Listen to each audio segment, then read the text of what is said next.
Ah. No, is it working?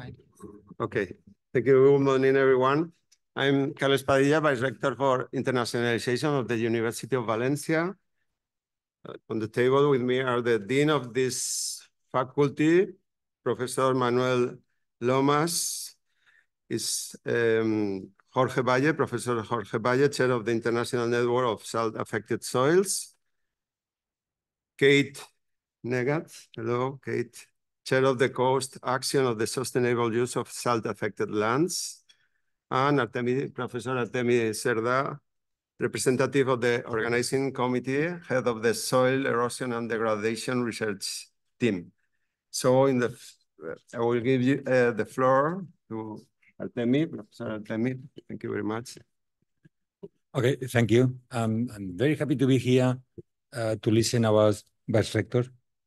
We are an international community, and then I'm very happy that you stay here and to see what our faculty is doing, attracting activities like now that we have here, and we will have another one in July. We had another one in March with different projects and congresses. Then thank you very much for the Vice Rector and the Rector also to stay here. We are very happy. Also, Manuel, thank you very much for attending the meeting. He represents the faculty. I'm also representing my department because our head of the department, Ana Camarasa, is very busy today because we are organizing the next year, academical year. Then thank you also, Kate and Jorge for your contribution to the organization. I want to say thank you very much from my research group for your attendance, for all the knowledge that you are going to bring to us here. The topic that we are talking about is very important. It's very important for agriculture. It's very important for water resources, for the environmental sustainability. Then our university, who is focusing to reach the highest level in sustainability, is very happy with that. And my research team, which is on the certification about soil erosion and degradation, the certification, in fact, is very happy that you stay here. Okay, thank you very much. Thank you, Professor Cerda. And now we'll give the floor to Kate Negat, Chair of the Coast Action on the Sustainable Use of Salt-Affected Lands. Sustain. Thank you very much. Thank you very much for welcoming us and for opening this meeting. It's a great pleasure to be here. And on behalf of the Coast Action Sustain, I would like to thank the organizers. I would like to thank all the people here in the panel for welcoming us, for preparing this meeting. And I would like to also extend my thanks to all the participants that will be joining us for all the days that we'll have here in Valencia, for the common event of INSAS and Sustained, for the training school, and also for the following trips. It's a great pleasure. We're meeting for an important topic, the salt-affected lands, their opportunities, but also the challenges. So I hope that this will be a fruitful time for everyone to discuss within the INSAS network, within the COST network, and also here within the University of Valencia. Thank you.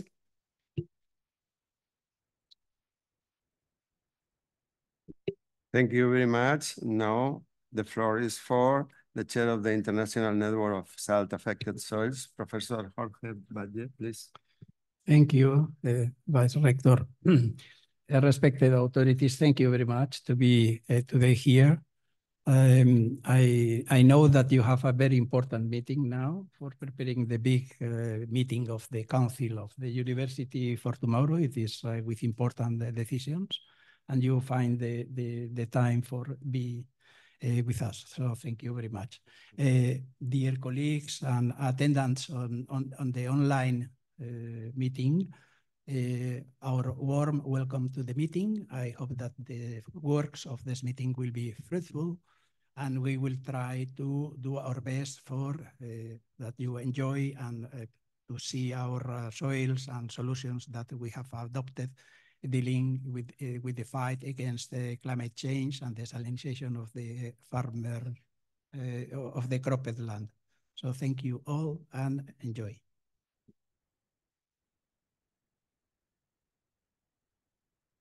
Thank you, Professor Valle. Now we will give the floor to our Dean, Professor Manuel Lamas. Okay, thank you. I didn't know about this Congress until 10 minutes ago. So I was almost kidnapped. And well, I didn't prepare any words, but I want to welcome you to our house. I hope you enjoyed your stay in this faculty and the city. And please let us know if you need something.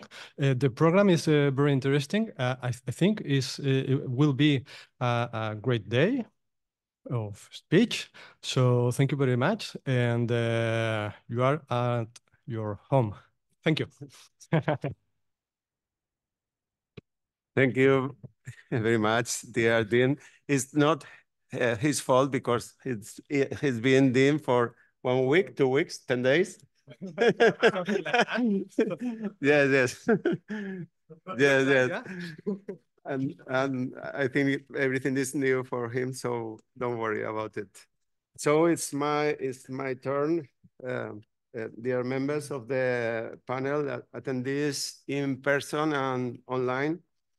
First of all, I would like to thank the organizers for your kind invitation to participate in this ceremony, in this opening session of the joint meeting of the International Network of Salt-Affected Soils and the Coast Action on the Sustainable Use of Salt-Affected Lands. It's a pleasure and an honor for me to be here representing the management team of the University of Valencia, and on behalf of our rector, Maria Vicenta Mestre, who would have liked to participate, but unfortunately, as you said before, could not due to scheduling problems.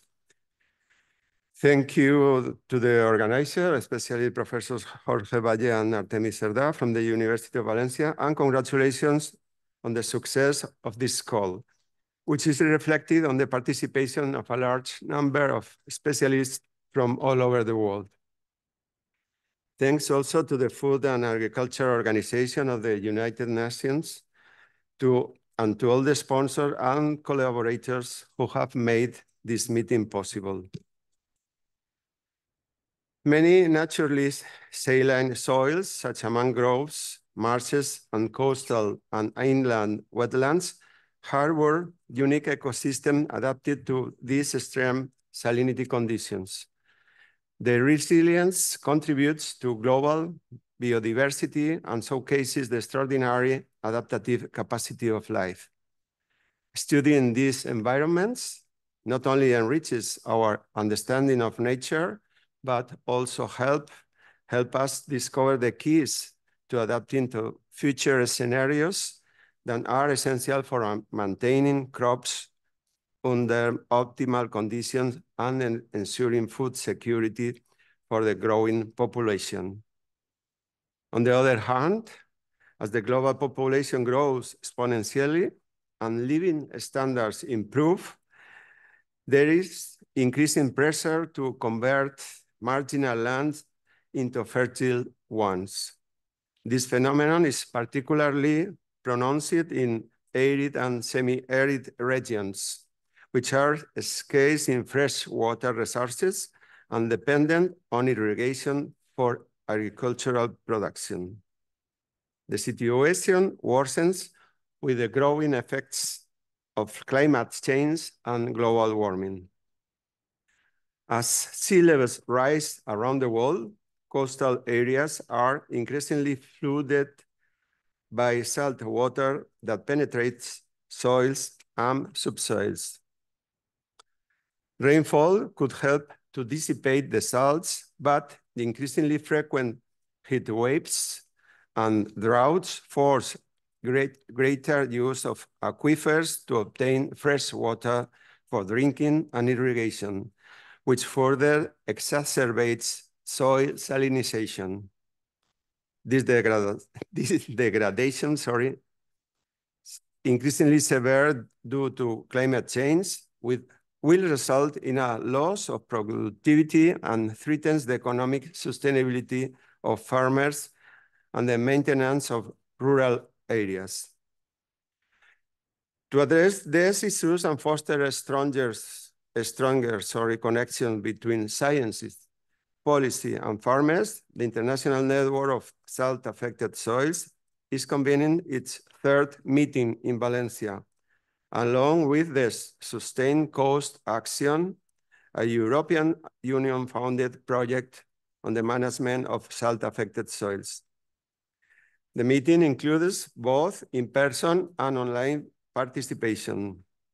Attendees in person come from 39 countries, okay, across 5 continents. And in addition to workshops and technical sessions, we have the opportunity to participate in interesting field sessions over the last 2 days. To all the participants, online or in person, thank you for your attendance. I hope these days of meeting will be very fruitful and enriching.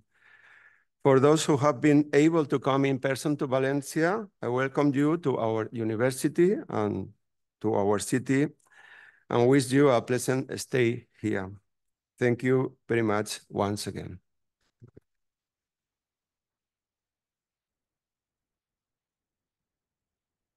So, dear Dean and colleagues, we can inaugurate the Congress. Thank you very much.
Oh, see. Awesome. Hello. Okay, good morning. Thank you to all attendees. I want to introduce Carmencita Malibam, who is in the administration of the cost office in Brussels. Thank you for coming. We are very proud. We have been working in different cost actions, and nobody came to visit us from Brussels. Then I'm very, very happy to see you here. Welcome to Valencia. Enjoy the stay here. Then she will explain mainly an introduction to the cost actions. And then later we will pass to Jorge for an academical contribution, okay? Then please go ahead. No, I give you this. All right. Yes. Good morning. Good morning, everybody. I'm so happy to be able to join you here in Valencia. Beautiful city. I'm sure you would all agree. So I am here to represent the COST Association in Brussels. So COST stands actually for European Cooperation in Science and Technology.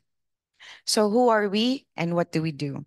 So partially of why we're all here is because of COST. So we are a funding organization that enables all scientists and innovators in Europe, allowing you all to collaborate and network, which you previously probably didn't know you had someone with a similar research in another country, and you are able to collaborate, and we provide the funding in order for you to contact each other and meet in person. And how do we do this? It's through cost actions. So our mission is to provide networking opportunities for everyone in order to strengthen Europe's capacity to address scientific, technological, and societal changes. So this cost action sustain is one of the many cost networks that we have. Does anybody have an idea how many cost running actions? Throw a number anywhere. Number. 100. 200. Last. Total. No. Let's say right now as we speak. No. Okay, I'll give you. It's around 292 to 300. Yes, so sustain is just one of many that we have. So our vision, become Europe's most empowering research program and to promote and spread excellence with a focus on empowering and retaining young researchers. What are young researchers as we define it? You're probably like, am I young? Am I old? Or so young researchers are defined as any researcher or innovator below 40. Don't worry, I'm not a young researcher also. Right. So anyway, so it's just some key figures just to give you an idea what we are, where we stand. So you have a training school. This cost action is a training school, one of the many that we have organized. With a average budget for East Coast Network, 135,000 runs for 1 year. Just for your information, a cost action shall run for 4 years maximum. Okay? So we also do short-term scientific missions. These are exchanges that include 45,000 researchers involved in cost actions, not just in Europe. You will see we also expand, and we get funding from the European Commission with a budget of 153 million here in Horizon Europe. So what are the countries? So as you know, we have 41 cost countries that can be involved. One cooperating member of Israel, and then a partner member in South Africa. So you see there are some colors here. Pink will represent pink, fuchsia, red, depends what you see, how you see. And so these are what we call the cost member countries, and the green is what we call inclusiveness target countries. These are defined by the Commission as not fully yet represented or research intensive countries. So we also have special provisions for them in order to be able to join and be more proactive in the program. So what can be funded? We have networking activities. We're all about networking. This is why it's important to have your ID. If you go on the coffee break, you don't have an ID, it's very difficult to be remembered. So wear your ID. That's my main message today. So we organize, so cost actions, they organize events through meetings and training schools. Like today, there are also mobility of researchers and innovators. So someone can be funded and be and to be able to go to another research lab, perform some experiments in another country, anywhere in the world, and be funded for this. Okay. May I just stress, we don't pay salary. We don't pay for your time that you put in the cost action. What we reimburse are your travel, your reimbursement, your daily allowance, and subsistence. And this is what is funded. So also in virtual mobility, does anyone remember the pandemic? It was 4 years ago when it was not possible to travel. So we also put in financial contribution to only for the effort made when you don't move and you do some collaborative work. And of course, presentations at external conferences. So ITC conference grants, if you are a young researcher coming from an inclusiveness target country, you can also apply for funding to be able to present your work at any international conference around the world. So you might be wondering, I'm above 40. I want to present the results of this fantastic cost action in an international conference, then it's also okay. And this is what we call dissemination conference. So everyone has an opportunity.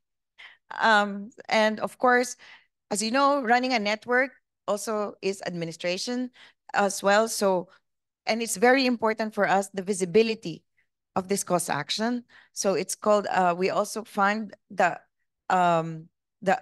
own action website, their open access, logo, poster, because if your results are kept in secret, then what is the point? It's important to be seen. And we also have a cost visual identity that must be respected. And last but not least, incurred, other expenses. So for example, some shipping costs in order to save in order to help the action. How to engage with us? So you're probably like, you're so excited about what I just presented. You want to join. So you can be a participant of a running cost action like here in Sustain. You can be a proposer of a new cost action, just to let you know.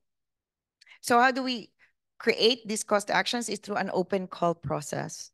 Our next open call is on the 23rd of October of 2024. So you have time. You have an idea but you need to collaborate at least with 7 researchers, innovators from other cost countries. And if this is not possible for you, you can always register in our eCost portal as an expert to evaluate submitted proposals. Good. So far, any questions about what we do, who we are?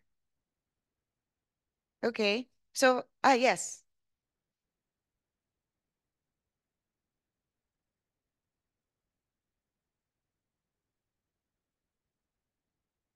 Okay. So yes, you can contribute as a working group member. So these are what we call international partner countries. Anyone that is outside of that 41. We also have near neighbor countries. Please have a look at our website, cost.eu. So there are special provisions for these. So I don't think I have enough time, but of course we can talk over coffee break as well. Okay, great. So I think I'm running out of time. So, but if you have any questions about travel reimbursement, you can always come to me or to Pim. So just to let you know what is reimbursed when you attend a meeting, there is the daily allowance. Yes, so no receipts required for hotels or meals. It's a fixed amount. How do you know if you're reimbursed or not? You receive an official eCost invitation. And then we also fund long distance travel like plane and also car. Yes, so what I think is much more interesting for the young researchers who are in this room or any researcher is what we call the short-term scientific missions. These are paid according to grants, a virtual mobility, and the dissemination conference and ITC conference grants. I believe this will be shared with all of you, so no need to worry about that. And then, just a PS, we are in Open Research Europe. Please, if you are a cost action member, at least one author must come from the cost action. So this is free. You can upload your work. There is a portal in ORE and look for a cost and you can upload your work there for free. Some samples, open call, and if you want to write us, please always refer to the cost action, CA22144. And follow us everywhere. We are everywhere, like LinkedIn, Facebook, Twitter. All right. Thank you very much.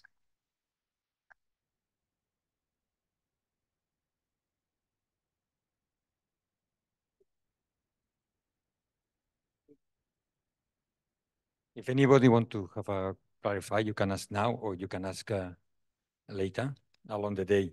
Thank you very much. We go for the next speaker, Jorge Valle. He is going to introduce us the International Network of Salt-Affected Soils, INSAS, in the next few minutes.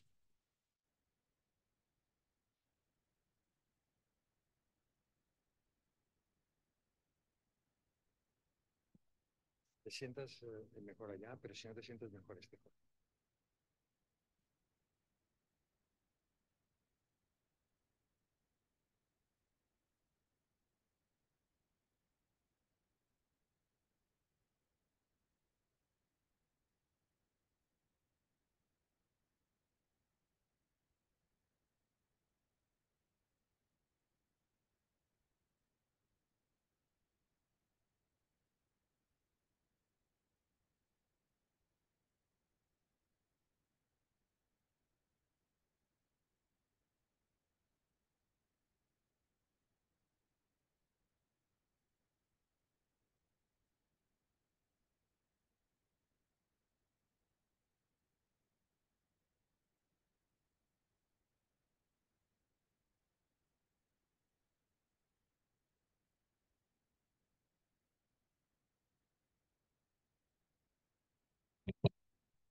Thank you, Mr. Chair.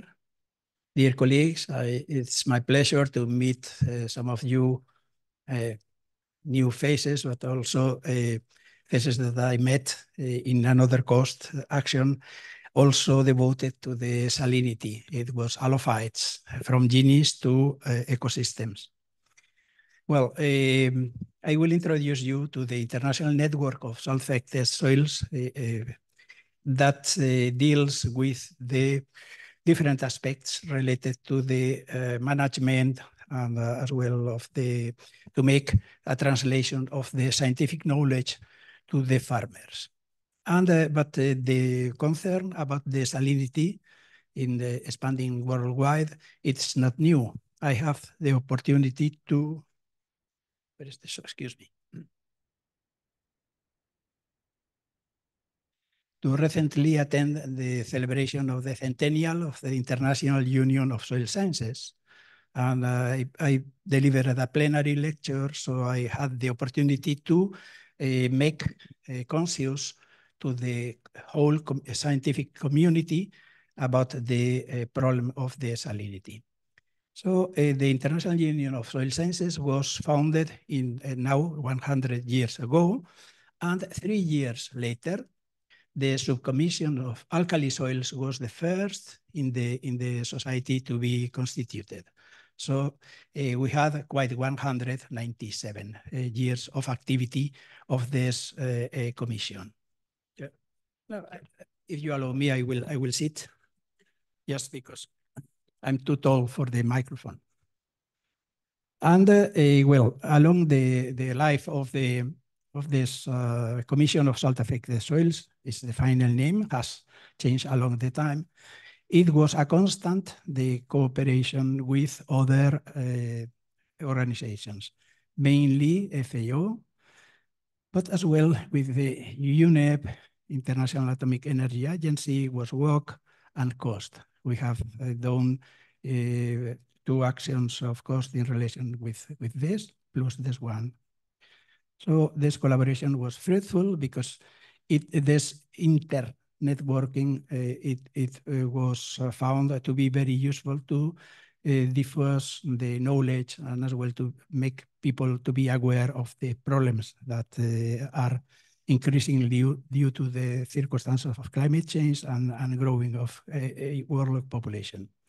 And the Commission organizes a few symposia since its foundation, a part of the congresses that are always inside the World Congresses of the Soil Science, And I will remind you in Groningen, Budapest, Copenhagen, Helsinki, Budapest again, Yerevan, Cairo, Riverside, Karnal, Jinan, Karnal, Osijek, Nanjing, Volgograd, Bangkok, Acapulco, Valencia, my first one, Cairo, Riverside, Valencia, again, Riverside, Valencia, Budapest, Tashkent. We collaborated. The main organizer was FAO, and through the network, Karnal, Tashkent as well. First was in virtual way. Second one in person meeting. Santa Rosa in Argentina, and nowadays at Valencia. And we plan to make as well in AXO. So the collaboration with the other organizations took a special turn when the Global Soil Partnership was founded. This is a big hub of organizations trying to collaborate around the soil issues. And in the aspects of salinity, the International Network of Salt-Affected Soils was founded and constituted in 2019. And what is this network? It is a technical network of the Global Soil Partnership, and it is held by FAO. This network aims to facilitate the sustainable and productive use of salt-affected soils for current and future generations. And INSAS mission is to support and facilitate joint efforts like this one towards the sustainable management of salt-affected soils for food security, agricultural sustainability, and climate change mitigation. Nowadays, we have 827 members coming from 125 countries. This is not so many organizations can exhibit such crowded membership. And you can see that the interest for the network, it is uneven and according to the continents.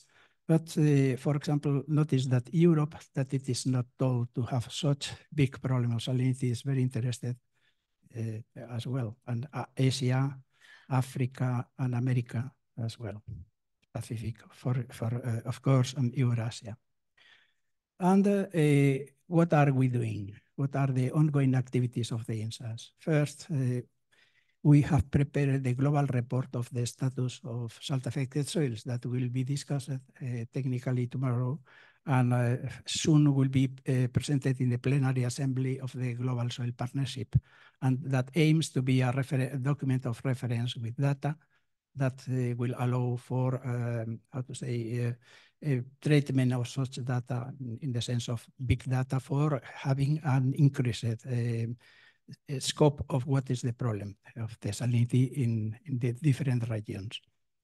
We are collaborating with the GLOSLAND, that is another technical network of the FAO, Global Soil Partnership, with working on the operating procedures to be standardized for the analysis and of the salt-affected soils, allowing for exchange of data because following the same protocol. And we are developing a series of webinars covering measurement, sampling, modeling. You will have a technical workshop Thursday. Management policy and governance of salt-affected soils. We are producing as well harmonized protocols for soil salinity sodicity, sampling, mapping, and assessment. We try to constitute a database of good practices with collaboration with, for example, other actions as VOCAT or soil doctors. And this network organized meetings in collaboration with Commission 36, COST, and other organizations. What is the role of this network? Advancing scientific understanding of saline environments and the challenges facing agricultural soils at risk of salinization, while developing soil health indicators. Promoting the adoption of new technologies to address soil salinization. fostering collaboration with other organizations to translate knowledge into actionable guidelines for farmers and stakeholders. Advocating for the inclusion of soil salinization regulation and environmental restoration on political agendas. You know that there is such law, European law of the nature restoration on the table. It is very controversial, but I think that we have something to say about that. Educating future generations of the importance of conserving and managing natural, non-renewable resources, which are fundamental to food production.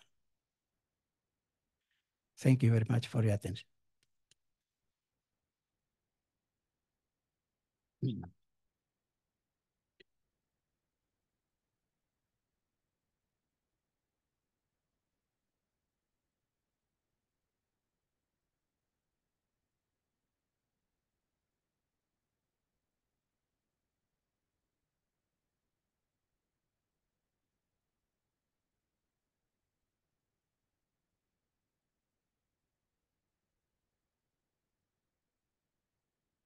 The chair of the construction will give us a short question. Please pay attention now, which is about food.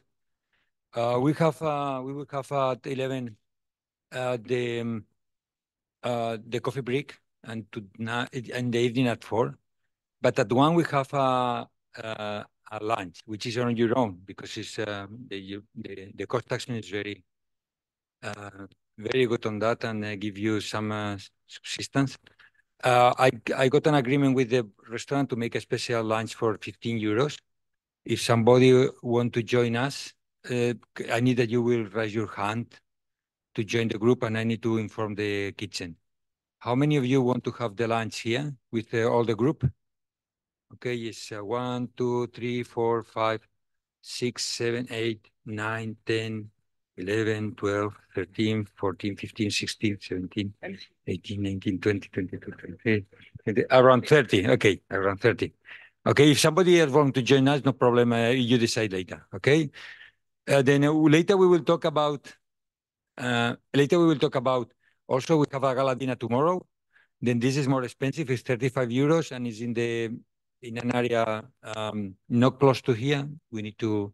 But then you can visit another part of the city, okay? Then, but next time I will ask you, you think about that if you want to join tomorrow night, the gala dinner, okay? The question will become later. Now, Kate is ready for the talk. Grabar, le das, pam, se pone a grabar, esto ya te lo miro.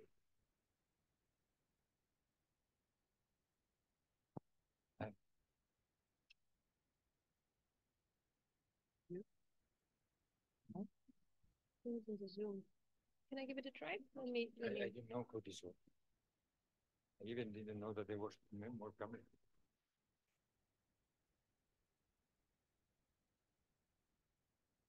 Because we want our colleagues from Zoom to see the panel too. They cannot see it now.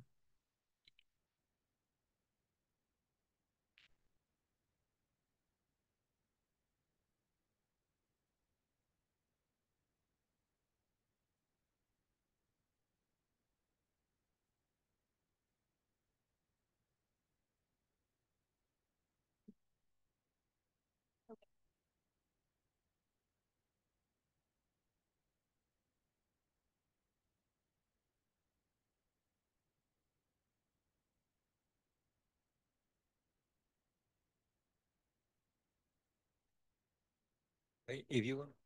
I think I could as well. Okay, let's see if that works.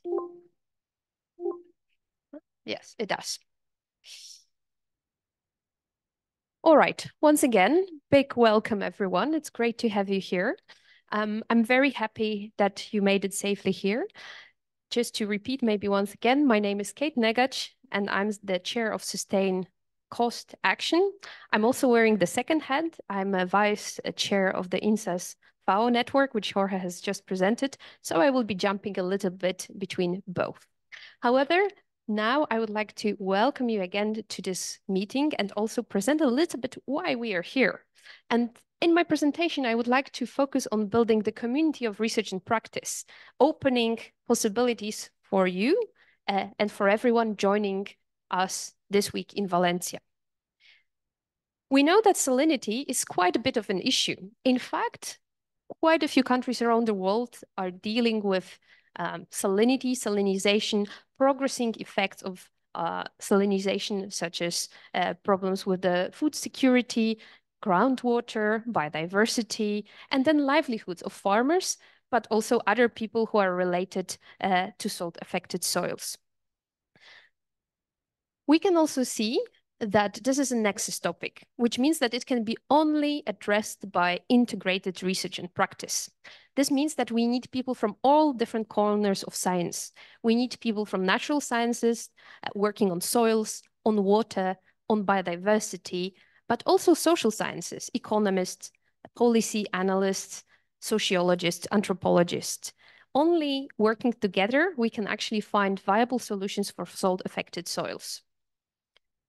And that brings us to sustained cost action. So we are here to meet each other, to network, to find new solutions, to get to know work that is happening in all different countries around the world, specifically in Europe, but also connecting to other regions.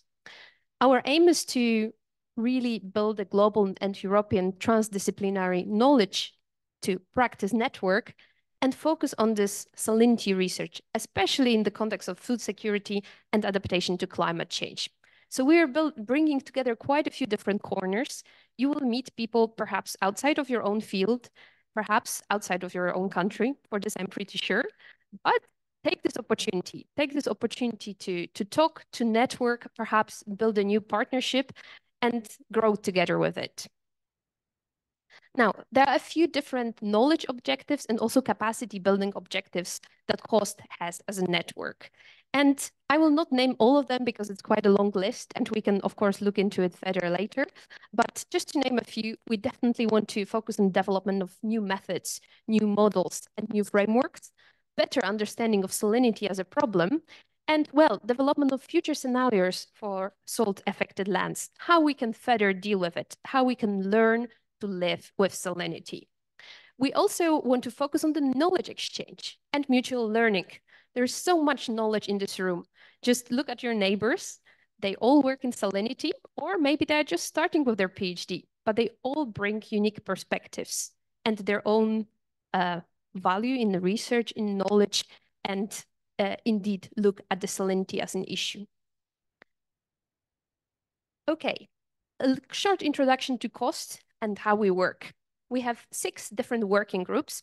The first one focuses on soils. So here we really see soil and water interaction. The second one looks more at the plant responses. So here we have biologists and ecologists coming together, but also all the related disciplines as well. Then we have working group 3, where we have the total value of saline lands.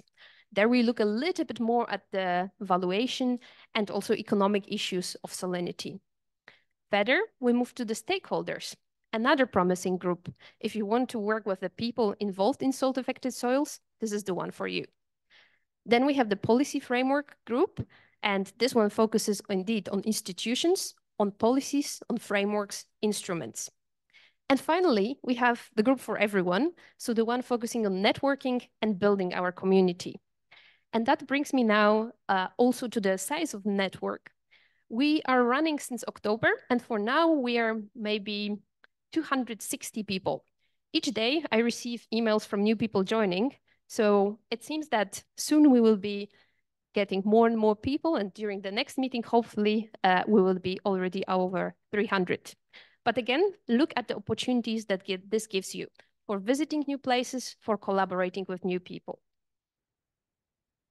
Okay, and to finish my presentation, I would like to highlight 2 points that come from the conference that happened in 2019, the Saline Futures. And I think they're still very valid. I repeat them often because I believe that there is a good, strong message in them. How can we advance? How we can actually reach our goals as it comes to building the sustainable use of salt-affected lands? And here I would like to strengthen the need for building the community of science and practice around this issue. And second, also increasing investments, because we need this extra push to come from pilots, from the small scale to the large scale innovations and dealing with salinity on the global level. Thank you very much. If there are any questions, I'm more than happy to answer them.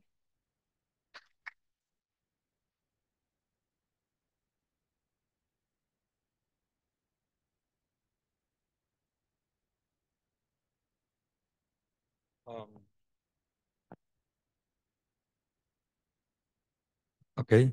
I just informed the restaurant, which is very important, and they told me that they prepare the food for 50. If somebody want to come, invite anybody to come, because it will be better for us. Because we were planning to have 50 people. Let's go for the next talk. Is Edward Barrett. You're here. From Murdoch University in Australia.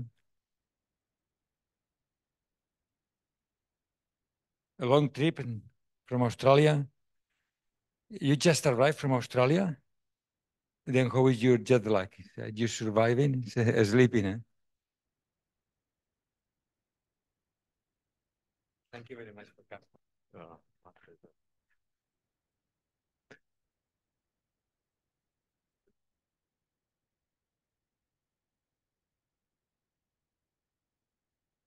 Okay.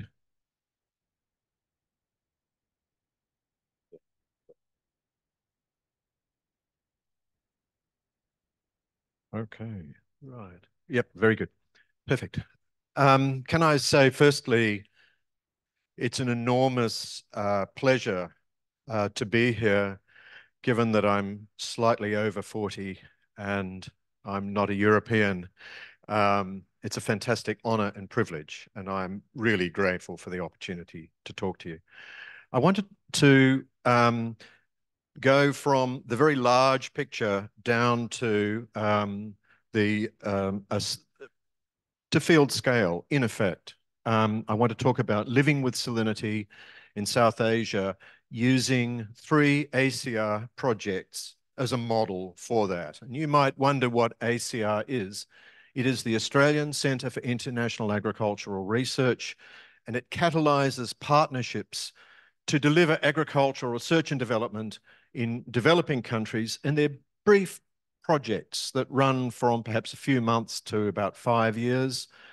And the issues that ACR concerns itself with are things like food security, poverty alleviation, the sustainable management of natural resources, better human health, gender equity, value chains, and building scientific and policy capacity.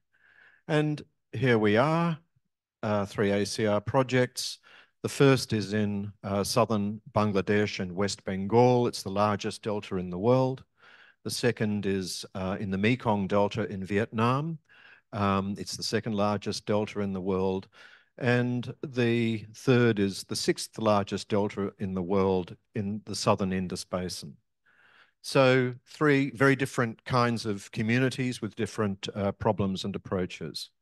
And international members work in these projects from Eastern and Western Australia and Dubai.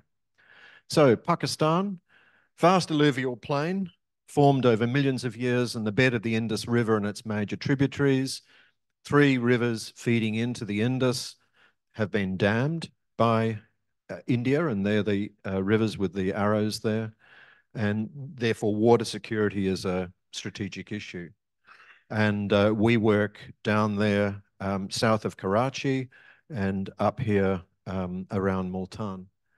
The Mekong is a multinational river, rises in the Tibetan Plateau, flows through China, Myanmar, Thailand, Laos, Cambodia, before it gets to Vietnam, and we work down here, particularly in the province of Sok Trang. And the Ganges and Brahmaputra rivers flow out together into their delta, where farming is on islands in the delta of these 2 rivers. It's adjacent to a World Heritage Natural Forest in the Sundarbans, and the amount of water that flows into Bangladesh has been constrained by increasing use of the Ganges by India. So again, water security is a strategic issue, and we operate at three sites indicated there: Gosaba Island in India, Dakop and Amtali in Bangladesh. And for each of these river systems, the river flows are highly seasonal, and seawater intrudes up the waterways in the dry seasons. This is the example from Vietnam, but it's equally true of the other countries. And this causes major problems for irrigation and for coastal communities. If you look at rainfall and irrigation, these three locations do vary in rainfall and irrigation. The rainfall is higher in Vietnam, exemplified by Can Tho, the blue line there, than in Bangladesh, exemplified by Khulna, and in southern Pakistan, exemplified by Sajawal. So there is a wet season in each of these three areas, and if the rain is sufficiently high, you can grow rice. And irrigation is required at other times, and this gives rise to the Kharif season, that wet season, or the Rabi season in the Indian subcontinent, the dry season. Groundwater is important as a source of irrigation and drinking water, especially in southern Pakistan and Bangladesh. And because of the use of solar pumps, solar collectors like this, pumping has never been cheaper. And of course, this creates concerns because groundwater is a limited resource and its use can lead to soil acidity and salinity, particularly in Pakistan. In Bangladesh and West Bengal, you have seasonal seawater intrusion, shallow water tables. The land lies fallow in the Rabi season. It impoverishes communities. You can see that this cow here is incredibly impoverished looking.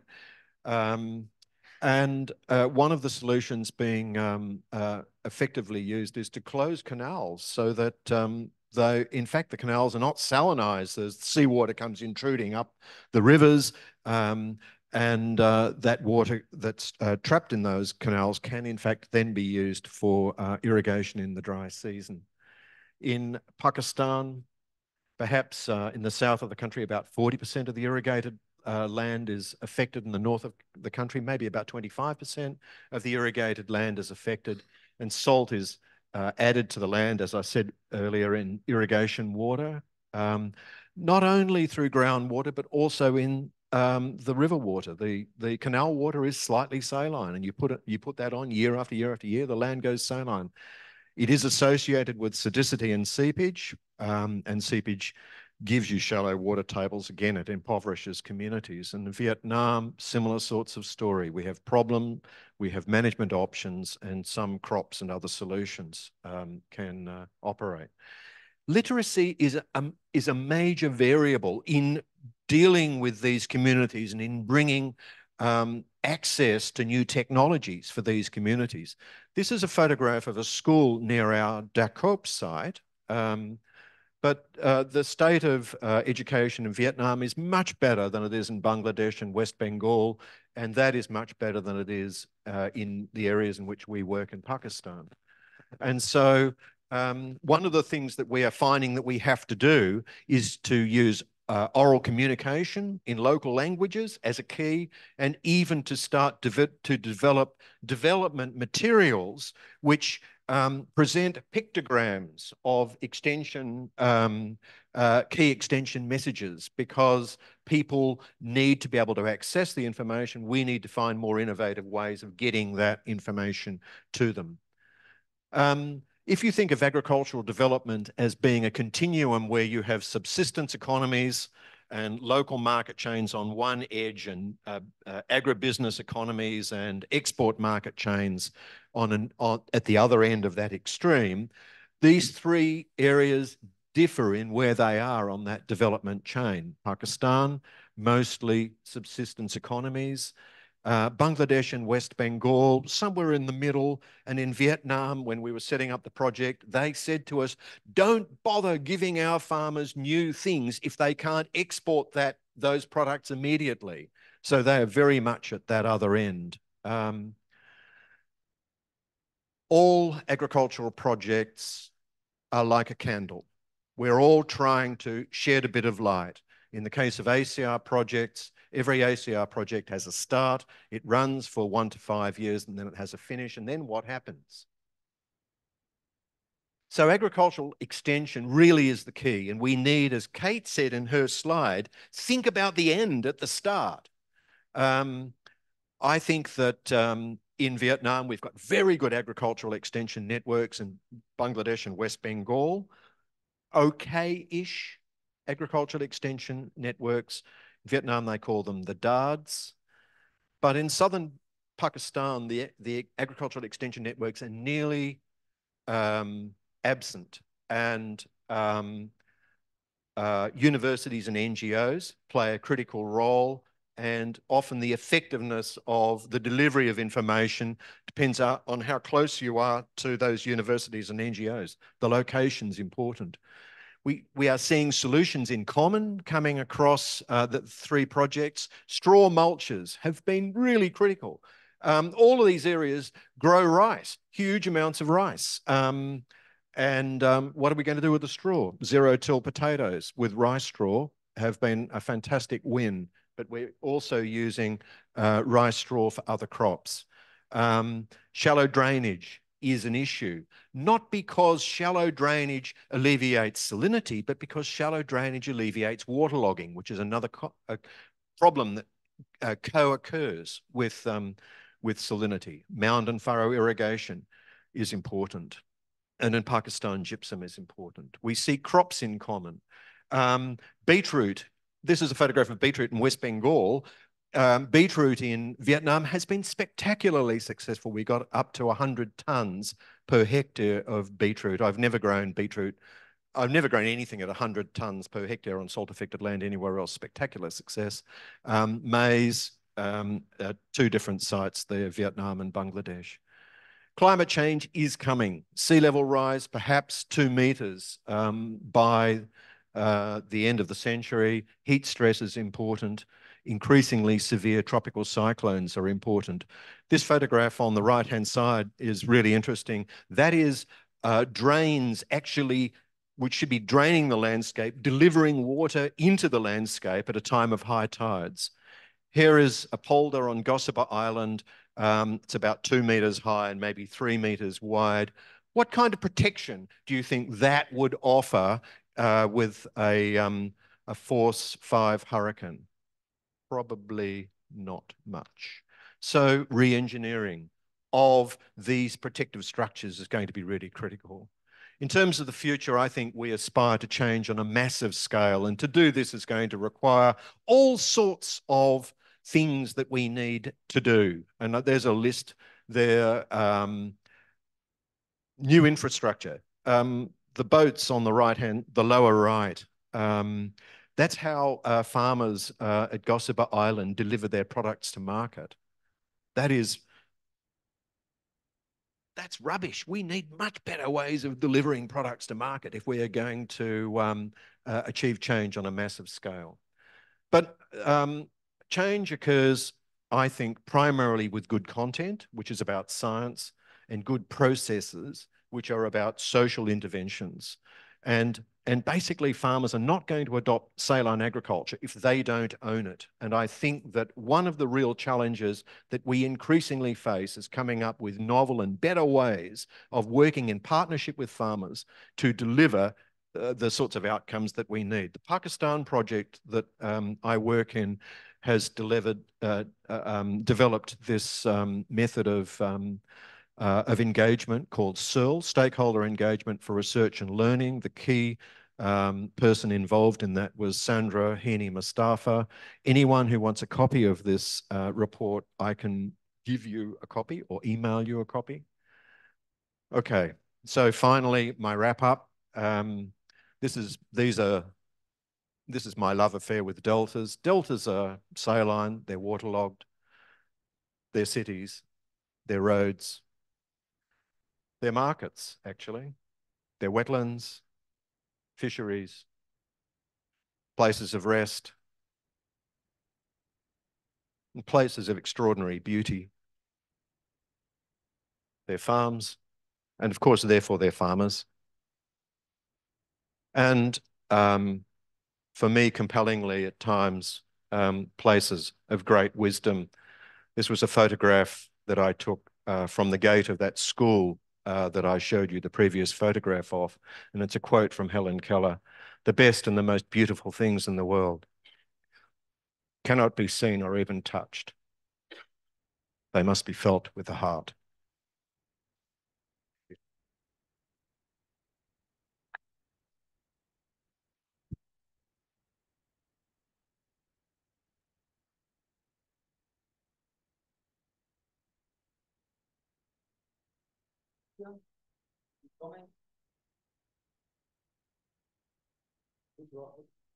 We need to pass the microphone. With your microphone. Yeah. And you can use this one. Yeah. Okay. We need to use the microphone because everything is recorded, and if you don't talk in the microphone, it's lost. Your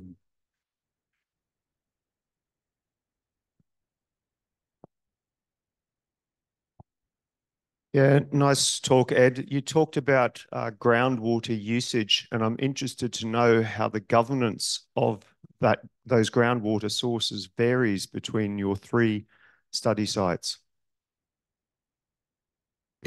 Yes, it does.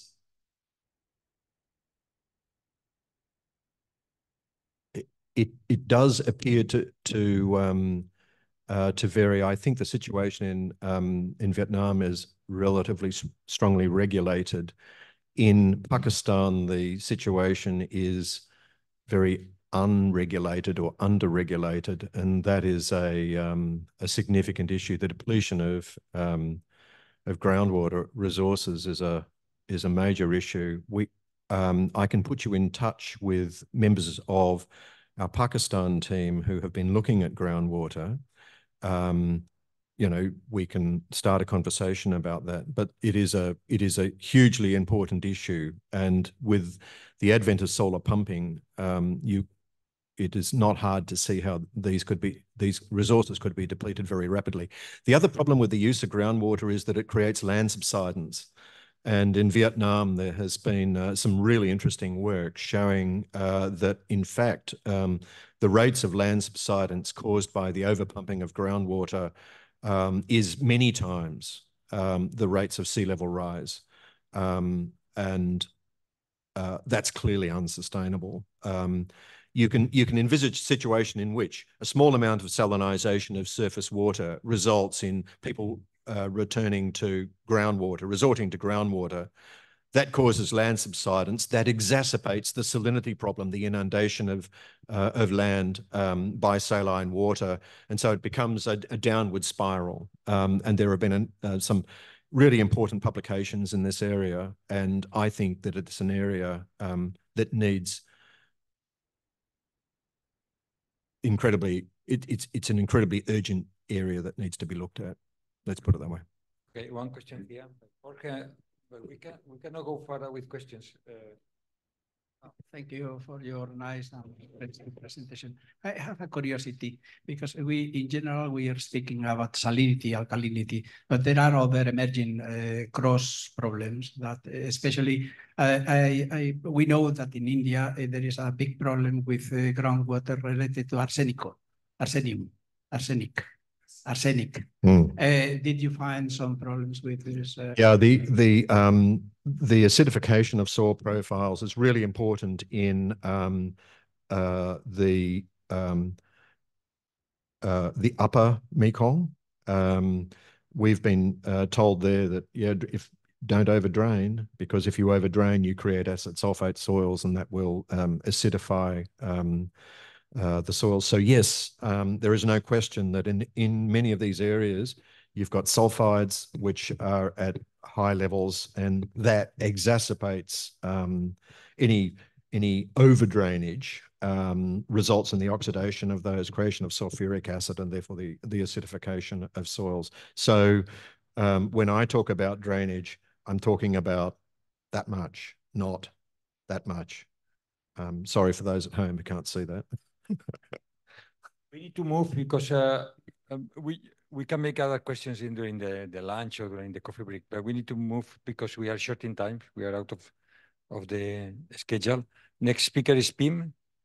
Pim van Tongeren from Free Universities in Amsterdam.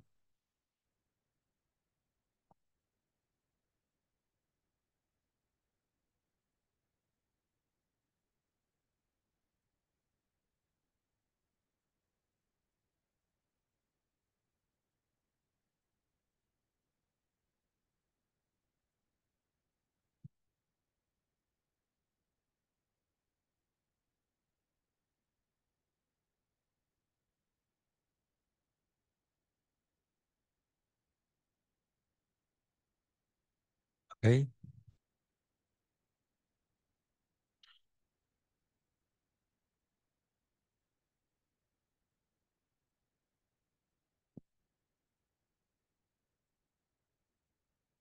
Okay, the talk of PIM is about from niche to global, unlocking the scale potential of saline agriculture. So much. Okay, maybe while we're fixing the logistics here, I just got a note from the office that they fixed the internet issue. So we have access to the internet. I got the username and password written down. So maybe during the next coffee break, if you want to get access to the internet, come to me and then I'll show you how to do it. So that's the first one. And well, there we go. Quick fix. All right. So my name is Pim van Tongeren. And I'm here on behalf of the Netherlands, the FAO-Universiteit of Amsterdam, to talk with you today.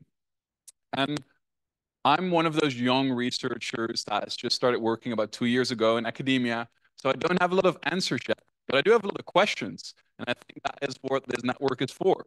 So as Ed and Kate has already stated today, that we need to set a future. So I have some questions that I want to have an answer to by the end of Thursday that can help me and may help us set that future and set that path. So yeah, that's my name. A little bit about me. I'm from the Netherlands, the country of windmills and tulips and water. And water is a bit of a problem for us because that's the map.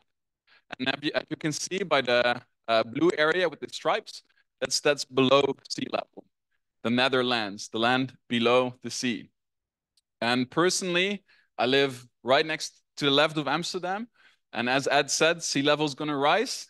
So I am a bit afraid if my house is going to survive that time. And what's another problem is due to sea level rise, we will have increasing salinity problems in the Netherlands. But so far, those problems are only a bit limited. So we really need to envision a future to make sure that in the deltas in Northern Europe, we can be in front of those problems.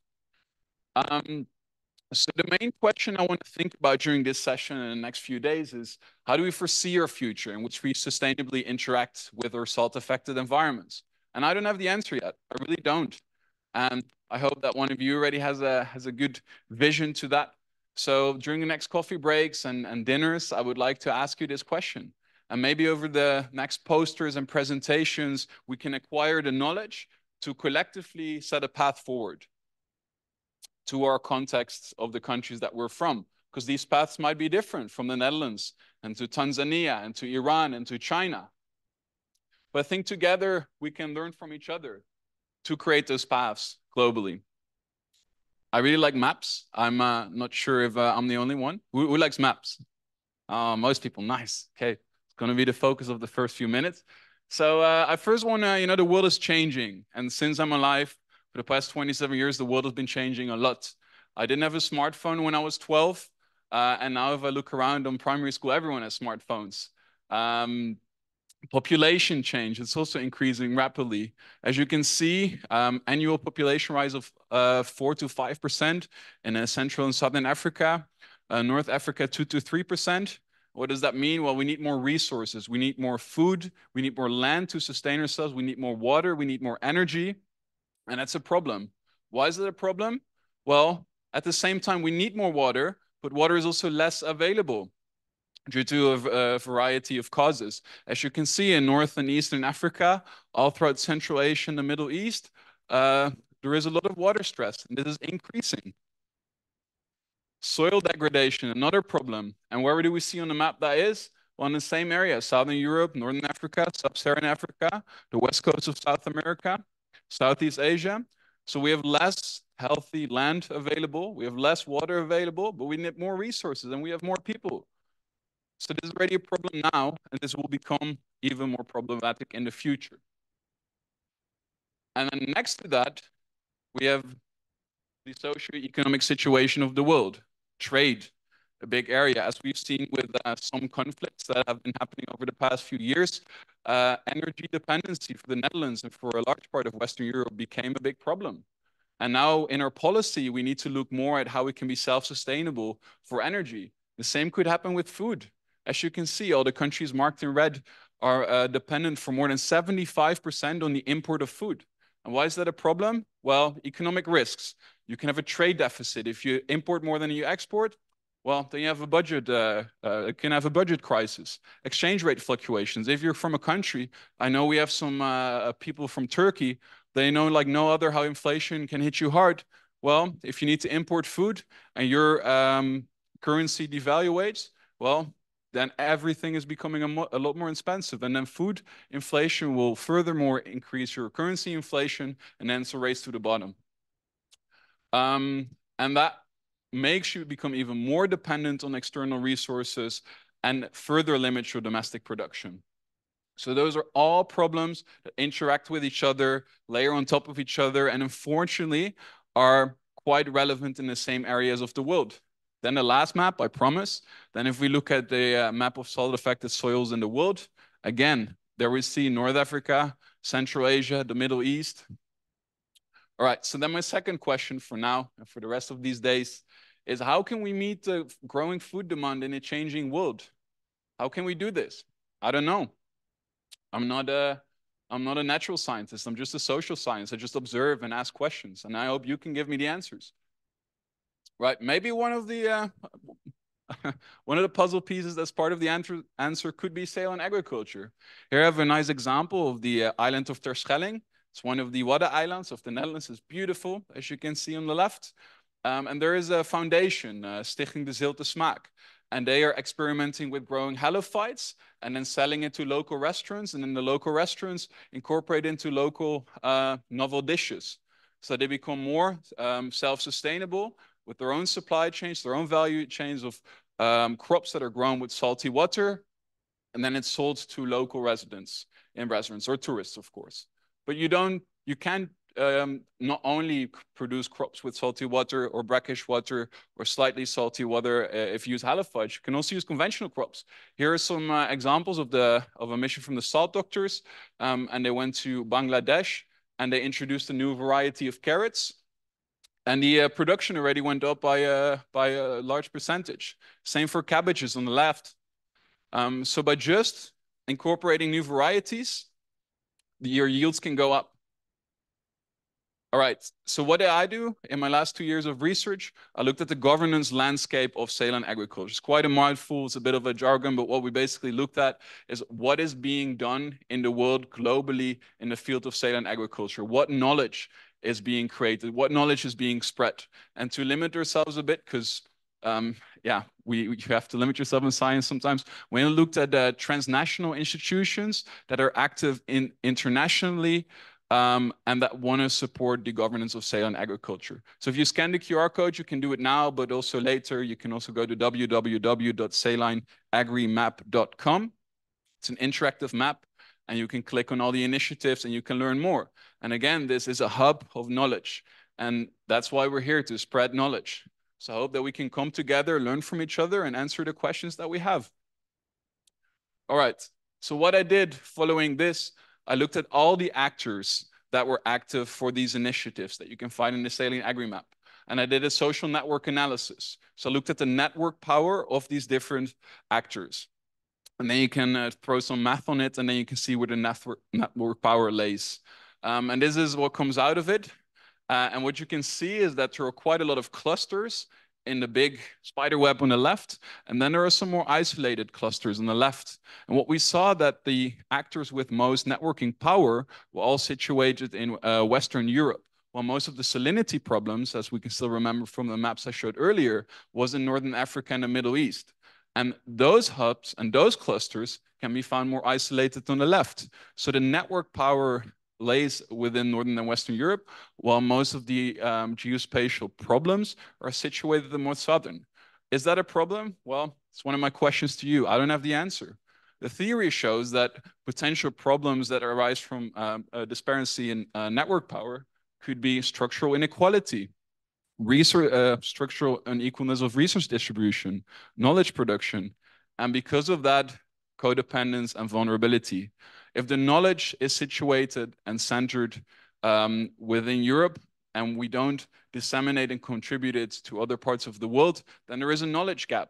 And knowledge is the start in which we can facilitate change.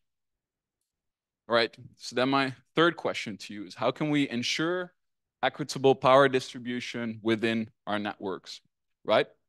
So let's answer that the next couple of days, right? And now I want to look at upscaling, right? So we've seen on the map that there are lots of initiatives and there are lots of pilot projects and there is lots of knowledge gathered, but what is actually happening? What is actually happening? Is this knowledge being spread to the farmers? Are those farmers scaling up or scaling horizontally? Are the yields going up? Are we actually being successful at fighting this food security crisis? Are we actually successful at fighting the land degradation and the water stress crisis? Well, I want to zoom in on a little experience I had a couple of months ago. This is the Kitui County, in Kenya. And I went there on a little training mission to connect with farmers and to kind of see what the salinity issues are, how they're experiencing it, how they're dealing with it, and to learn from each other. So we walked with this beautiful baobab in the background next to the river to one of the farms. And it was one farmer that said, yeah, I think I have salinity issues. And we asked, well, what do you think that? And he said, well, I tasted the soil and it was salty. So well, fair enough. You don't need measurement equipment, right? So we went there, and in the background, you can see there are beautiful banana plants, and the yield there was quite good. But in the field in front of it, nothing grew. And we asked, okay, but what have you been growing there for the past few years? And when did the problems start to arrive? And he said that he was growing corn, maize there for quite a lot of years, always successful, no problems. It was a monoculture though.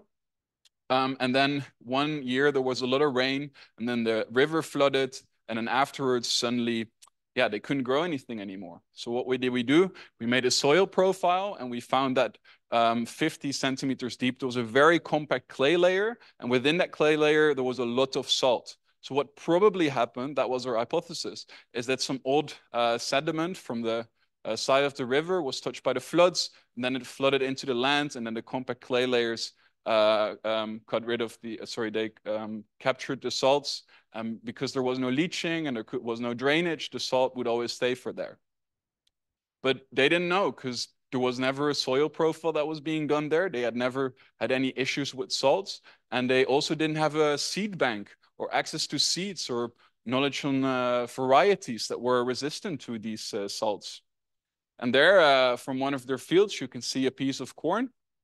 And it was so small. You could barely get any nutrition from it. And most of the corns grown there had these sizes. So salinity was a real issue there. And then they asked us, like, how can we solve this?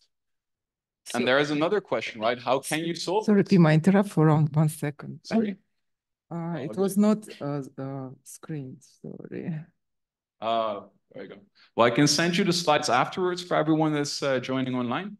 So you can get the imagery attached to the story. All right. So, and in order to find answers to these questions, right? How can we, in local conditions, with local crops, find a pathway to still successfully produce food? And for that, I'm currently conducting a little bit of a comparative case study analysis as part of the salad project for 4 different crops. So we're looking at New Zealand spinach in Italy. We're looking at potatoes in the Netherlands, tomatoes in Egypt, and quinoa in Morocco. And there we want to look at what are the bottlenecks and what is hampering the upscaling of these salt-resistant or salt-tolerant varieties for a secure food system there on salt-affected lands, right? And what we found there is, next to the core innovations that are salt-tolerant seed varieties or grafting or drainage or those kind of innovations, We also need favorable market conditions. New Zealand spinach, for instance, in Italy, there's not really a market set up there. There's not really a value chain. There's not a supply chain yet. So it's a bit of the chicken and the egg story. As a farmer, you could produce New Zealand spinach, but if no one wants to buy it from you, then you can't make any profit. But if the consumer doesn't know New Zealand spinach, then why would it ever buy it? So there needs to be someone that moves first. Same with financial investments. We speak a lot with financial institutions if they want to invest in sale and agriculture, but they say there are not a lot of proven business cases yet. And we want to provide proven business cases, but for that, we need some investment to have a multi-year pilot plan in which we can prove the results in terms of cost-benefit analysis or multiple criteria analysis. So again, a bit of a chicken and the egg story. Access to knowledge. As I said, I've spoken to a lot of farmers all across the world, and usually they know what the problems are, and solutions are sometimes difficult. And sometimes we know the solutions, but the structure is not there, the infrastructure to solve these problems. The access to seeds is a big one.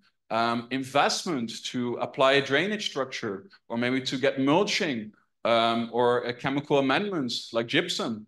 We need investments for that. And usually farmers in local conditions, they don't have a big savings account or a loan they can get for these solutions. So there are some lock-ins. So a lock-in is basically something that prevents a movement and upscaling and innovation from happening. And we found that in a lot of different crop and cultural contexts, that there were formative lock-ins. There was a dominant technology, a status quo that farming communities have been using over decades, over generations. And that's hard to change. Sometimes the companies that are behind these lock-ins have pretty strong lobbying power, and it's really hard and difficult to change the status quo. A juridical lock-in, so regulations, sometimes it's hard to get around regulations. They also take decades. We know how bureaucracy can be. Economic lock-ins, so there are short-term gains, but for the collective in the long term, it can be quite harmful. And there are physical and biotic lock-ins, so climate change or soil depleting, that limits the potential for actually making these transitions. Right, and then the last question to you is, how can we successfully scale saline agriculture? So we know the problems, we know what the solutions could be, but how can we find pathways to scaling in different contexts? And I would love to talk with some of you about your local context and how you foresee the problems and how you also envision solutions and how you envision a pathway forward. All right, and then to close up, I can repeat the questions that I've asked. So how do we foresee a future in which we sustainably interact with our assault-affected lands? And with that, how can we meet the growing food demand in a changing world, ensure equitable power distribution within our networks? And I think, and that's the beauty of this cost action, we are a network, so we can be part of that solution. And the second question. Then the last question, and that's really the key to solve all of these issues, how can we successfully scale saline agriculture? And I really hope that we can come together, answer these questions, learn from each other, and secure future for all of us. All right, and then I want to change close with some quotes from Don Quixote in Spain, and this is maybe the most internationally famous author from here. So the first one is, he who reads a lot and walks a lot, sees a lot and knows a lot. However, and this is a pitfall that we scientists can sometimes fall into, from reading too much and sleeping too little, his brain dried up on him and he lost his judgment. So I think it's also important for us that we don't read too much and we don't write too much. We also go in the field, talk with the farmers, work with the farmers, and make sure that whatever we do is closely linked to practice and not just to theory. And that was it for myself. Okay, we are in a hurry because we have less than half an hour for two talks. Now we are going to try with a talk online. Yes. One question. Okay, one question about I share with you the love for maps. That's why I never put a map with information that it is not contrasted. I saw, well, we the exporter of fruits for the whole Europe, we below the olive oil line, we are at risk. But I wonder especially if the attendants of Portugal did not react when watching in red, Portugal and Spain is in yellow. So I wonder why this. But brothers of Portugal will help you. What is your criteria for such inclusion of such information on the maps? I saw in the green rainfall Spain, you put such salt-affected areas, for example. Could you repeat your question? Well, I will finish with a tip. Please don't put maps that you did not contrast. Thank you. Okay, I didn't really understand, but we can talk about it during the coffee break. Okay. Yeah. The next speaker is going to be online. Okay, and do you manage this? Thank you, Pim. Thank you.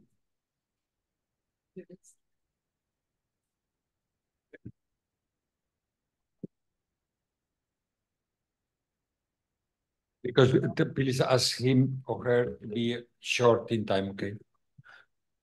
Because we need to be at 11 for the coffee break. Ilkis, can you hear us?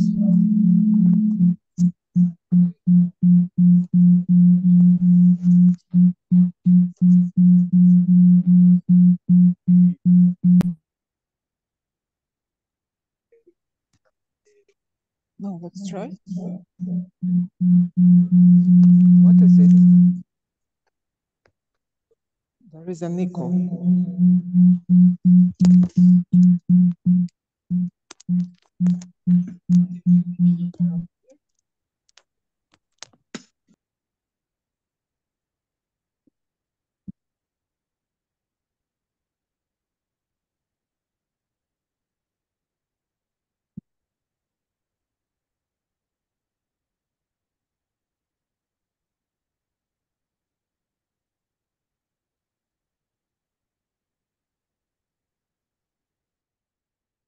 Yeah, we go for the next one. It's you, I think, no? The next speaker.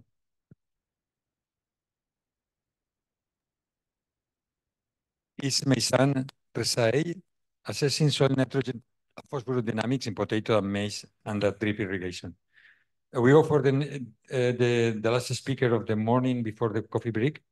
And later during the coffee break, probably you can, Maria, check that it's working, okay? We have half an hour, okay? Then, Meisan, the floor is yours. Remember when Meisan finished, we go for the coffee break. You need to follow me.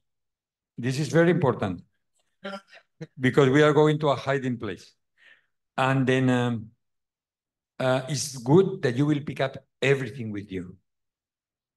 We are going to ask to close the doors, but sometimes the people that close the doors take some minutes. You know, you never know if somebody come here and pick up your computer. Then you are in a university, it's just a good place, no problem, but you know, sometimes there are some robberies. Please pick up everything with you.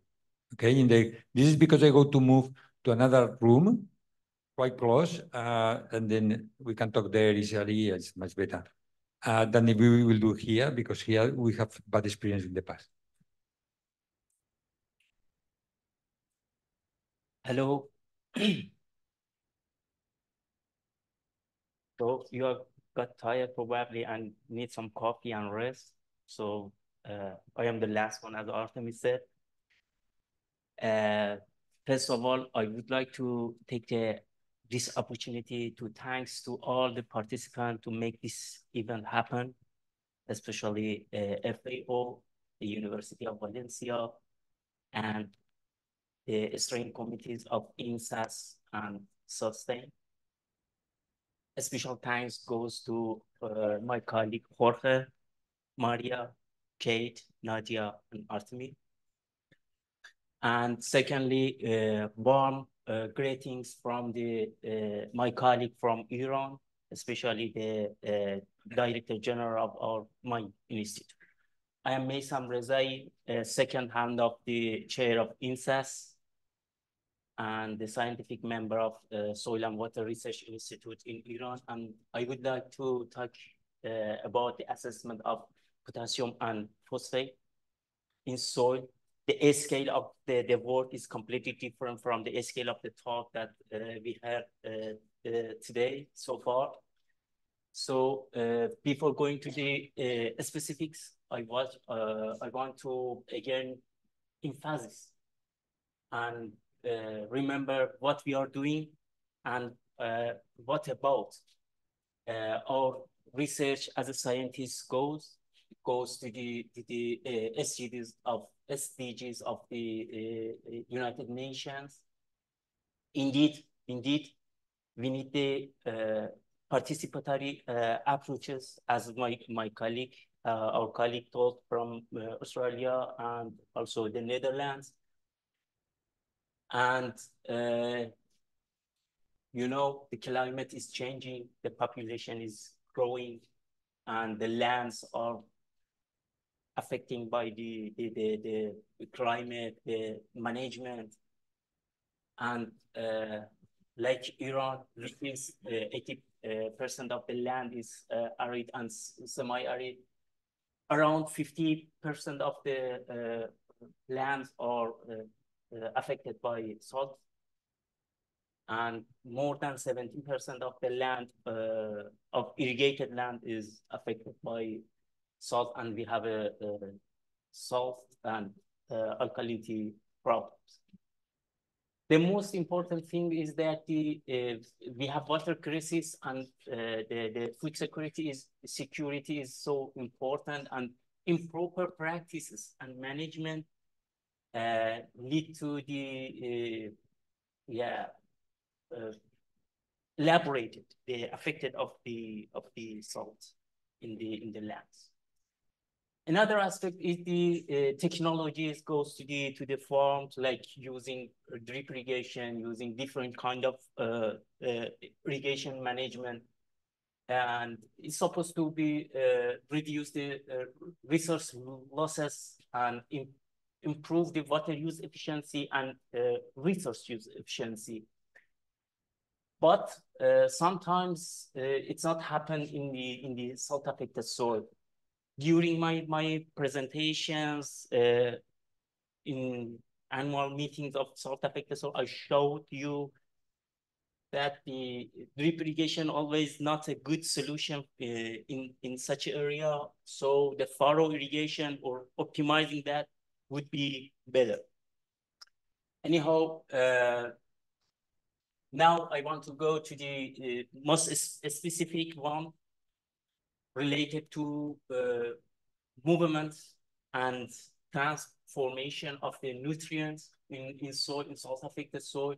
And as you know, we have mass flow and diffusion. If we put some water on it, firstly, we have mass flow, diffusion, and later on, with the distribution and redistribution of water, we have the diffusion phenomenon. And the heterogeneity of the soil, different characteristic of the soil affect the distribution of water and as well as the nutrition.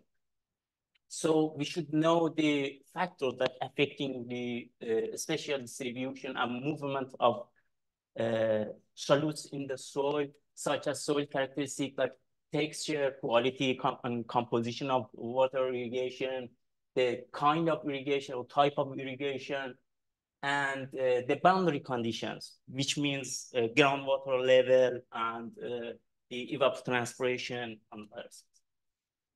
So once we know the situation of the field, the situation of our land, so we can optimize our fertigation and also the irrigation. So resource use efficiency will come.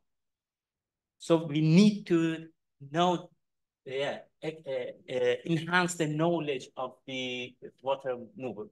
So the specific problem statement is the understanding the interrelated dynamic of nutrients and water transport in salt affected soil. So the objective was identifying the phosphorus and potassium distribution best which we did it in like using the geostatistic. Secondly, developing the modeling approach. Today, I want to share with you the first objective and briefly explain the second. So we had a field, we cultivate maize and potato in 2 locations. We installed TDRs and soil moisture sensors, and also we have a land like a 2 meter by 2 meter without any plants. So the situation, the condition was the same for all locations, and we used the tape for the irrigation, and 2 times a week we irrigate the potato and maize.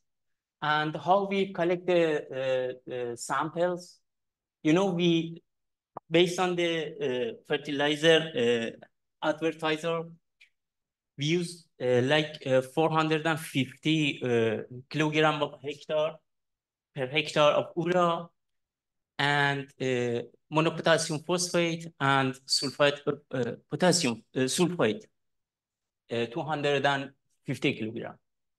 So we divided this amount of fertilizer in 2, and then we used the fertigations. And after 1 hour of irrigation, we start using the fertigation. Actually, because we have the problem with the injection, we use, you see in the 3rd photo, we use like a serum into the soil, just under the dripper. So after 4, 24, 98, and 1063 2 hours of fertigation, we try to samples our soils horizontally and vertically. So 5 centimeters horizontally, and we immediately brought the samples to the lab and try to measure the concentrations. So you can see here the how we use the fertigation for no plant area and also for potato and maize. So we measured our soil hydraulic conductivities and physical and chemical properties. This is the results and the composition of the water and fertilizer solution for first and second events. So as you see, the salinity or EC goes to 1.1 for the fertigations. So this is the properties of the soil, and yeah, it's more. This is the pedogenical depth, and we can see that the texture is changing, but the salinity more or less the same. So here we have the water content of different areas. And for no plant area, we have the waters fluctuated around 20 to 30%, which is not planned to consume water. But in potato and maize, we have more fluctuated water.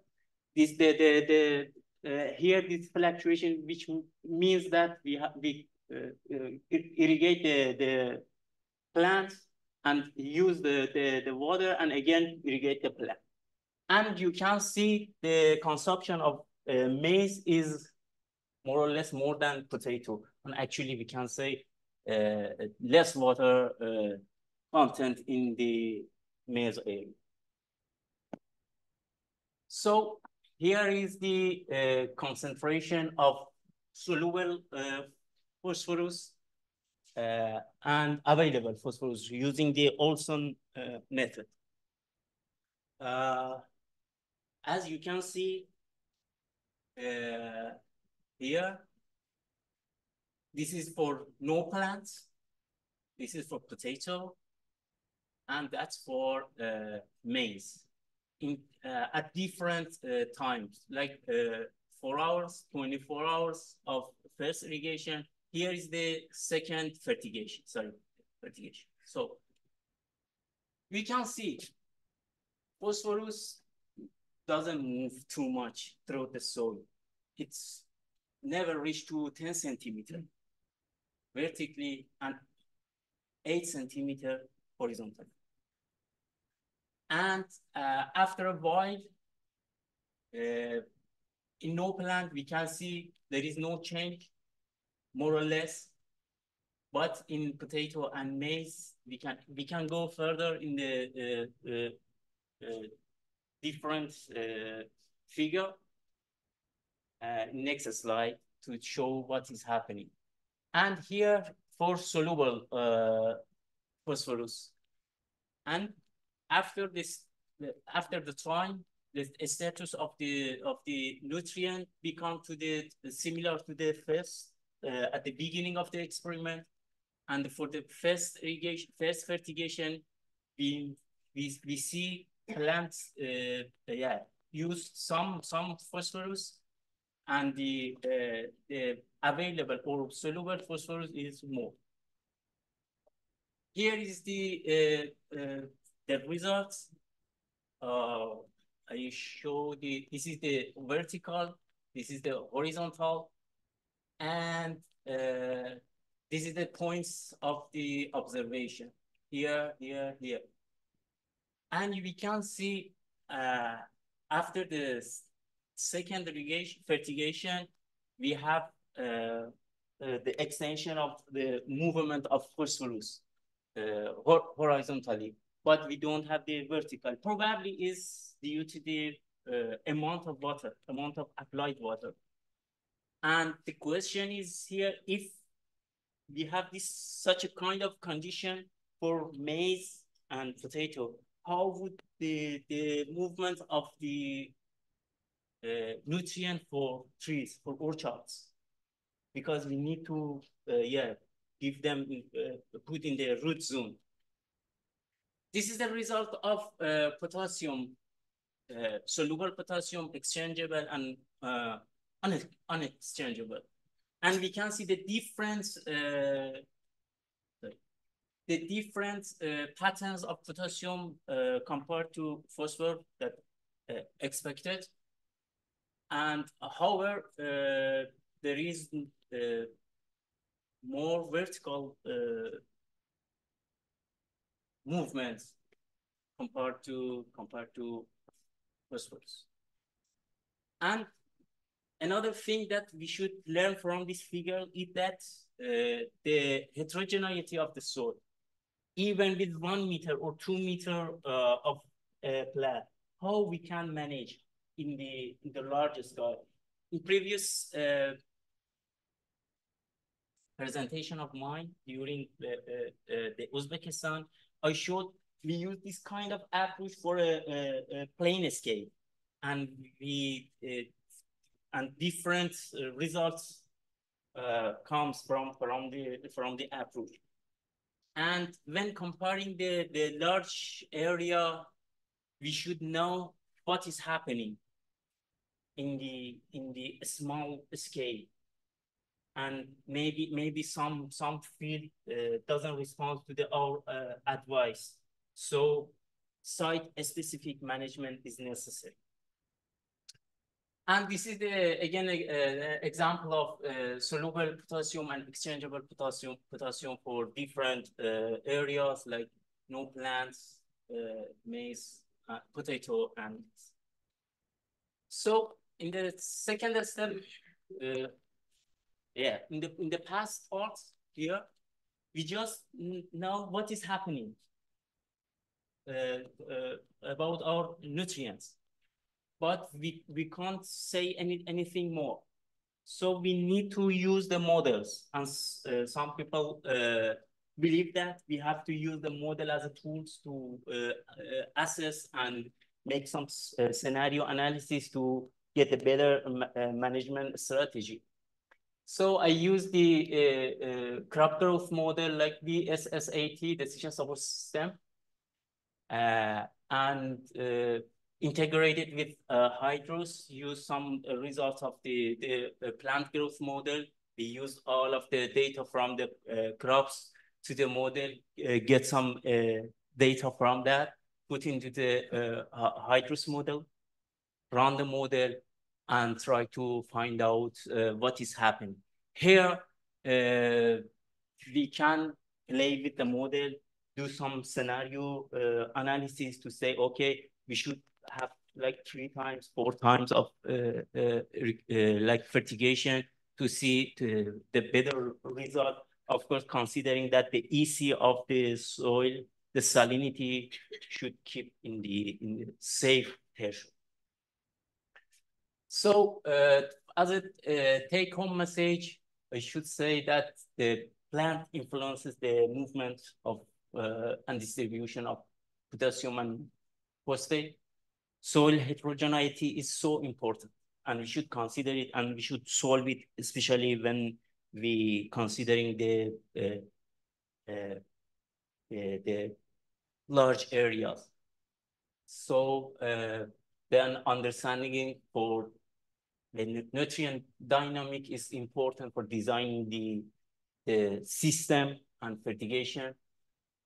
And also the most important thing is that the monitoring and modeling, and advanced monitoring and modeling using the sensors and tools are necessary for optimal assessment of and management in salt-affected soil. So integrated, these approaches can help us to manage for sustainable management of soil and water in salt-affected soil. So at the end, I would like to thank to all the participants for this research, Ghent University, Vito Vision on Technology of Belgium, Soil and Water Research, and Agricultural Research and Extension, and my colleague at the Soil and Water Research Institute. I'm glad to hear and to answer your questions. Thanks. One question, and we go for the coffee break. Any question? Or probably you prefer the coffee break.